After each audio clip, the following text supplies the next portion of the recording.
झोंपड़े के द्वार पर बाप और बेटा दोनों एक बुझे हुए अलाप के सामने चुपचाप बैठे हुए हैं और अंदर बेटे की जवान बीबी बुधिया प्रसव वेदना से पछाड़ खा रही थी। रह रहकर उसके मुंह से ऐसी दिल हिला देने वाली आवाज़ निकलती थी कि दोनों कलेजा थाम लेते थे। जाड़ों की रात थी, प्रकृति सन्नाटे में डूबी हुई, सारा गांव अंधकार में लय हो गया था। घीसू ने कहा, मालूम होता है बचेगी नहीं, सारा दिन दौड़ते ही गया, जा देख तो आ। माधव चिढ़कर बोला, मरना ही है तो जल्दी मर क्यों नहीं जाती, देख कर क्या करूं। तू बड़ा बेदर्द है बे, साल भर जिसके साथ सुख चैन से रहा उसी के साथ इतनी बेवफाई। तो मुझसे तो उसका तड़पना और हाथ पांव पटकना नहीं देखा जाता। चमारों का कुनवा था और सारे गांव में बदनाम। घीसू एक दिन काम करता तो 3 दिन आराम। माधव इतना कामचोर था कि आधा घंटे काम करता तो घंटे भर चिलम पीता। इसलिए उन्हें कहीं मजदूरी नहीं मिलती थी। घर में मुट्ठी भर भी अनाज मौजूद हो तो उनके लिए काम करने की कसम थी। जब 2-4 फाके हो जाते, घीसू पेड़ पर चढ़कर लकड़ियां तोड़ लाता और माधव बाजार में बेच आता, और जब तक वे पैसे रहते दोनों इधर उधर मारे मारे फिरते। जब फाके की नौबत आ जाती तो फिर लकड़ियां तोड़ते या मजदूरी तलाश करते। गांव में काम की कमी न थी। किसानों का गांव था, मेहनती आदमी के लिए 50 काम थे, मगर इन दोनों को लोग उसी वक्त बुलाते जब 2 आदमियों से एक का काम पाकर भी संतोष कर लेने के सिवा और कोई चारा न होता। विचित्र जीवन था इनका। घर में मिट्टी के 2-4 बर्तनों के सिवा कोई संपत्ति नहीं। फटे चीथड़ों से अपनी नग्नता को ढके हुए जिए जाते थे। संसार की चिंताओं से मुक्त, कर्ज से लदे हुए, गालियां भी खाते, मार भी खाते, मगर कोई भी गम नहीं। दीन इतने कि वसूली की आशा न रहने पर भी लोग इन्हें कुछ न कुछ कर्ज दे देते थे। मटर आलू की फसल में दूसरों के खेतों से मटर या आलू उखाड़ लाते और भून भान कर खा लेते, या 10-5 ऊस गन्ने उखाड़ लाते और रात को चूसते। घीसू ने आकाश वृत्ति से 60 साल की उम्र काट दी और माधव भी सपूत बेटे की तरह बाप ही के पद चिन्हों पर चल रहा था, बल्कि उसका नाम और भी उजागर कर रहा था। इस वक्त भी दोनों अलाप के सामने बैठकर आलू भून रहे थे, जो किसी के खेत से खोद लाए थे। घीसू की स्त्री का तो बहुत दिन हुए देहांत हो गया। माधव का ब्याह पिछले साल हुआ था। जब से यह औरत आई थी, उसने इस खानदान में व्यवस्था की नींव डाली थी। पिसाई करके या घास छील कर वह सेर भर आटे का इंतजाम कर लेती थी और इन दोनों बेगैरतों का दोजख भरती रहती थी। जब से वह आई, ये दोनों और भी आलसी और आराम तलब हो गए थे, बल्कि कुछ अकड़ने भी लगे थे। कोई कार्य करने को बुलाता तो निर्व्याज भाव से दुगनी मजदूरी मांगते। वही औरत आज प्रसव वेदना से मर रही थी और ये दोनों शायद इसी इंतजार में थे कि वह मर जाए तो आराम से सोएं। घीसू ने आलू निकालकर छीलते हुए कहा, जाकर देख तो क्या दशा है उसकी। चुड़ैल का फिसाद होगा और क्या, यहाँ तो ओझा भी 1 रुपये मांगता है। माधव को भय था कि वह कोठरी में गया तो घीसू आलूओं का बड़ा भाग साफ कर देगा। बोला, मुझे वहाँ जाते डर लगता है। डर किस बात का है, मैं तो यहाँ हूँ ही। तो तुम ही जाकर देखो ना। मेरी औरत जब मरी थी तो मैं 3 दिन तक उसके पास से हिला तक नहीं था, और मुझसे लजाएगी कि नहीं। जिसका कभी मुंह नहीं देखा, आज उसका उघड़ा हुआ बदन देखूं, उसे तन की सुध भी तो ना होगी। मुझे देख लेगी तो खुलकर हाथ पांव भी न पटक सकेगी। मैं सोचता हूँ कोई बाल बच्चा हो गया तो होगा, तो क्या होगा, सौंठ, गुड़, तिल कुछ भी तो नहीं है घर में। सब कुछ आ जाएगा, भगवान दे तो। जो लोग अभी एक पैसा नहीं दे रहे वे ही कुल कल बुलाकर देंगे। मेरे 9 लड़के हुए, घर में कभी कुछ न था, मगर भगवान ने किसी तरह बेड़ा पार ही लगाया। जिस समाज में रात दिन मेहनत करने वालों की हालत उनकी हालत से बहुत कुछ अच्छी नहीं न थी, और किसानों के मुकाबले में वे लोग जो किसानों की दुर्बलताओं से लाभ उठाना चाहते थे कहीं ज़्यादा संपन्न थे। वहाँ इस तरह मनोवृत्ति का पैदा हो जाना कोई अचरज की बात न थी। हम तो कहेंगे घीसू किसानों से कहीं ज़्यादा विचारमान था, जो किसानों के विचार शून्य समूह में शामिल होने के बदले बैठकबाजों की कुत्सित मंडली में जा मिला था। हाँ, उसमें यह शक्ति न थी कि बैठकबाजों के नियम और नीति का पालन करता। इसलिए जहाँ उसकी मंडली के और गांव के सरगना और मुखिया बने हुए थे, उस पर सारा गांव उंगली उठाता था। फिर भी उसे यह तकसीम तो थी कि अगर वह फटे हाल है तो कम से कम उसे किसानों की सी जी तोड़ मेहनत तो नहीं करनी पड़ती। उसकी सरलता और निर्भीकता से दूसरे लोग बेजा फायदा तो नहीं उठाते। दोनों आलू निकाल निकाल कर जलते जलते खाने लगे। कल से कुछ नहीं खाया, इतना सब्र न था कि उन्हें ठंडा हो जाने दे। कई बार दोनों की जवानी जल गई। छिल जाने पर आलू का बाहरी हिस्सा तो बहुत ज़्यादा गर्म न मालूम होता, लेकिन दांतों के तले पड़ते ही अंदर का हिस्सा जवान, हलक और ताल को जला देता था। और उस अंगारे को मुंह में रखने से ज़्यादा खैरियत इसी में थी कि वह अंदर पहुंच जाए। वहां उसे ठंडा करने के लिए काफ़ी सामान थे, इसलिए दोनों जल्द जल्द निकल जाते। हालांकि इस कोशिश में उनकी आंखों से आंसू निकल आते।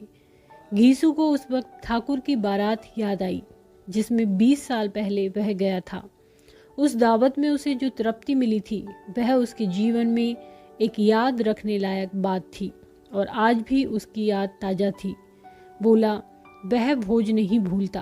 तब से फिर उस तरह का खाना और भरपेट नहीं मिला। लड़की वालों ने सबको भरपेट पूरियां खिलाई थी। सबको, छोटे बड़े, सब ने पूरियां खाई, और असली घी की चटनी, रायता, 3 तरह के सूखे साग, एक रसेदार तरकारी, दही, मिठाई। अब क्या बताऊं कि इस भोज में क्या स्वाद मिला। कोई रोक टोक नहीं थी, जो चीज मांगो और जितना चाहो खाओ। लोगों ने ऐसा खाया, किसी से पानी न पिया गया। मगर परोसने वाले हैं कि पत्तल में गरम गरम गोल गोल सुवासित कचौरियां डाल देते हैं। मना करते हैं कि नहीं चाहिए। पत्तल पर हाथ रोके हुए हैं, मगर वे हैं कि दिए जाते हैं। और जब मुंह धो लिया तो पान इलायची भी मिली, मगर मुझे पान लेने की कहाँ सुध थी। खड़ा न हुआ जाता था। चटपट जाकर अपने कंबल पर लेट गया। ऐसा दिल दरियाब था वह ठाकुर। माधव ने इन पदार्थों का मन ही मन मजा लेते हुए कहा, अब हमें कोई ऐसा भोज नहीं खिलाता। अब कोई क्या खिलाएगा, वह जमाना दूसरा था। अब तो सबको किफायत सूझती है। शादी ब्याह में मत खर्च करो, क्रियाक्रम में मत खर्च करो। पूछो, गरीबों का माल बटोर बटोर कर कहाँ रखोगे।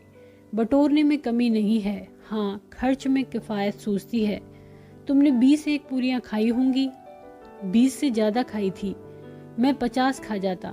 50 से कम मैंने भी नहीं खाई होंगी। अच्छा पट्ठा था, तू तो मेरा आधा भी नहीं है। आलू खाकर दोनों ने पानी पिया और वही अलाव के सामने अपनी धोतियां ओढ़कर पांव पेट में डाले सो रहे, जैसे 2 बड़े बड़े अजगर गेंडुलिया मारे पड़े हों, और बुधिया अभी तक करहा रही थी। सवेरे माधव ने कोठरी में जाकर देखा तो उसकी स्त्री ठंडी हो गई थी। उसके मुंह पर मक्खियां भिनक रही थी। पथराई हुई आंखें ऊपर टंगी हुई थी। सारी देह धूल से लथपथ हो रही थी। उसके पेट में बच्चा मर गया था। माधव भागा हुआ घीसू के पास आया। फिर दोनों जोर जोर से हाय हाय करने लगे और छाती पीटने लगे। पड़ोस वालों ने यह रोना धोना सुना तो दौड़े हुए आए और पुरानी मर्यादा के अनुसार इन अभागों को समझाने लगे। मगर ज़्यादा रोने पीटने का अवसर न था। कफन और लकड़ी की फिक्र करनी थी। पर घर में तो पैसा इस तरह गायब था कि जैसे चील के घोंसले में मांस। बाप बेटे रोते हुए गांव के जमींदार के पास गए। वह इन दोनों की सूरत से नफरत करते थे। कई बार इन्हें अपने हाथों पीट चुके थे, चोरी करने के लिए, वादे पर काम पर न आने के लिए। पूछा, क्या है वे घिसुआ, रोता क्यों है? अब तो तू कहीं दिखाई भी नहीं देता, मालूम होता है इस गांव में रहना नहीं चाहता। घीसू ने जमीन पर सिर रखकर आंखों में आंसू भरे हुए कहा, सरकार, बड़ी विपत्ति में हूँ। माधव की घरवाली रात को गुजर गई। रात भर तड़पती रही सरकार। हम दोनों उसके सिरहाने बैठे रहे, दवा दारू जो कुछ हो सका सब कुछ किया, मुदा वह हमें दगा दे गई। अब कोई एक रोटी देने वाला भी न रहा मालिक। तबाह हो गए, घर उजड़ गया। आपका गुलाम हूँ। अब आपके सिवा कौन उसकी मिट्टी उठेगी? आपके सिवा किसके द्वार पर जाऊं? जमींदार साहब दयालु थे, मगर घीसू पर दया करना काले कंबल पर रंग चढ़ना था। जी में तो आया, कह दे चल दूर हो यहाँ से, यूं तो बुलाने से भी नहीं आता। आज जब गरज पड़ी तो आकर खुशामद कर रहा है। हरामखोर कहीं का बदमाश। लेकिन यह क्रोध या दंड का अवसर न था। जी में कुड़ते हुए 2 रुपए निकालकर फेंक दिए, मगर सांत्वना का एक भी शब्द मुंह से न निकला। उसकी तरफ ताका भी नहीं, जैसे सिर का बोझ उतारा हो। जब जमींदार साहब ने 2 रुपए दिए तो गांव के बनिए महाजनों को इनकार का साहस कैसे होता? घीसू जमींदार के नाम का ढिढोरा भी पीटना खूब जानता था। किसी ने 2 आने दिए, किसी ने 4 आने। 1 घंटे में घीसू के पास 5 रुपए की अच्छी रकम जमा हो गई। कहीं से अनाज मिल गया, कहीं से लकड़ी, और दोपहर को घीसू और माधव बाजार से कफन लाने चले। इधर लोग बांस काटने लगे। गांव की नरम दिल स्त्रियां आ आकर लाश को देखती थी और उसकी बेकसी पर 2 बूंद आंसू गिराकर चली जाती थी। कैसा बुरा रिवाज है कि जिसे जीते जी तन ढांकने को चीथड़ा भी न मिले, उसे मरने पर कफन चाहिए। कफन लाश के साथ जल ही तो जाता है, और क्या रखा रहता है। यही 5 रुपए पहले मिलते तो कुछ दवा दारू कर लेते। दोनों एक दूसरे की मन की बात ताड़ रहे थे। बाजार में इधर उधर घूमते रहे, कभी इस बाजार की दुकान पर गए, कभी उसकी दुकान पर। तरह तरह के कपड़े, रेशमी और सूती देखे, मगर कुछ जचा नहीं। यहाँ तक कि शाम हो गई। तब दोनों ने न जाने किस देवी प्रेरणा से एक मधुशाला के सामने जा पहुंचे और जैसे किसी पूर्व निश्चित योजना से अंदर चले गए। वहां जरा देर तक दोनों असमंजस में खड़े रहे, पर घीसू ने गद्दी के सामने जाकर कहा, साहू जी, एक बोतल हमें भी देना। इसके बाद कुछ चिखोना आया, तली हुई मछलियां आई और दोनों बरामदे में बैठकर शांतिपूर्वक पीने लगे। कई कुज्जियां ताबड़तोड़ पीने के बाद दोनों सरूर में आ गई। घीसू बोला, कफन लगाने से क्या मिलता है? आखिर जल ही तो जाता, कुछ बहू के साथ तो न जाता। माधव आसमान की तरफ देखकर बोला, मानो देवताओं को अपनी निष्पापता का साक्षी बना रहा हो। दुनिया का दस्तूर है, नहीं लोग बामनों को 1000 रुपए क्यों दे देते हैं? कौन देखता है परलोक में मिलता है या नहीं? बड़े आदमियों के पास धन है, चाहे फूंके। हमारे पास फूंकने को क्या है? लेकिन लोगों को जवाब क्या देंगे? क्या दोगे? लोग पूछेंगे, नहीं कफन कहाँ है? घीसू हंसा, अबे कह देंगे कि रुपए कमर से खिसक गए, बहुत ढूंढा मिले नहीं। लोगों का विश्वास तो न आएगा, लेकिन फिर वही रुपए देंगे। माधव भी हंसा, इस अनपेक्षित सौभाग्य पर बोला, बड़ी अच्छी थी बेचारी, मरी तो भी खूब खिला पिलाकर। अभी बोतल से ज़्यादा उड़ गई। घीसू ने 2 सेर पूरियां मंगाई, चटनी, अचार, कलेजियां। शराब खाने के सामने ही दुकान थी। माधव लपक कर 2 पत्तलों में सारा सामान ले आया। पूरा 1.5 रुपया और खर्च हो गया। सिर्फ थोड़े से पैसे बचे रहे। दोनों इस वक्त शान से बैठे हुए पूरियां खा रहे थे, जैसे जंगल में कोई शेर अपना शिकार उड़ा रहा हो। न जवाबदेही का खौफ था, न बदनामी की फिक्र। इन भावनाओं को उन्होंने बहुत पहले ही जीत लिया था। घीसू दार्शनिक भाव से बोला, हमारी आत्मा प्रसन्न हो रही है तो क्या उससे पुण्य न होगा? माधव ने श्रद्धा से सिर झुकाकर तस्दीक की। जरूर से जरूर होगा। भगवान तुम अंतर्यामी हो, उसे बैकुंठ ले जाना। हम दोनों हृदय से आशीर्वाद दे रहे हैं। आज जो भोजन मिला वह कभी उम्र भर न मिला था। एक क्षण के बाद माधव के मन में शंका जागी। बोला, क्यों दादा, हम लोग भी तो एक न एक दिन वहां जाएंगे ही। घीसू ने इस भोले भाले सवाल का कुछ उत्तर न दिया। वह परलोक की बातें सोचकर इस आनंद में बाधा न डालना चाहता था। जो वहां वह हम लोगों से पूछे कि तुमने कफन क्यों नहीं दिया तो क्या कहेंगे? कहेंगे तुम्हारा सिर। पूछेगी तो जरूर। तू जानता है कि उसे कफन न मिलेगा। तू मुझे ऐसा गधा समझता है? 60 साल क्या दुनिया में घास खोदता रहा हूं। उसको कफन मिलेगा और इससे बहुत अच्छा मिलेगा। माधव को विश्वास न आया। बोला, कौन देगा रुपए? तो तुमने चट कर दिए। वह तो मुझसे पूछेगी उसके मांग में सिंदूर तो मैंने ही डाला था। घीसू गर्म होकर बोला, मैं कहता हूं उसे कफन मिलेगा, तू मानता क्यों नहीं? कौन देगा, बताते क्यों नहीं? वही लोग देंगे जिन्होंने इस बार दिया। हाँ, अब की बार रुपए हमारे हाथ न आएंगे।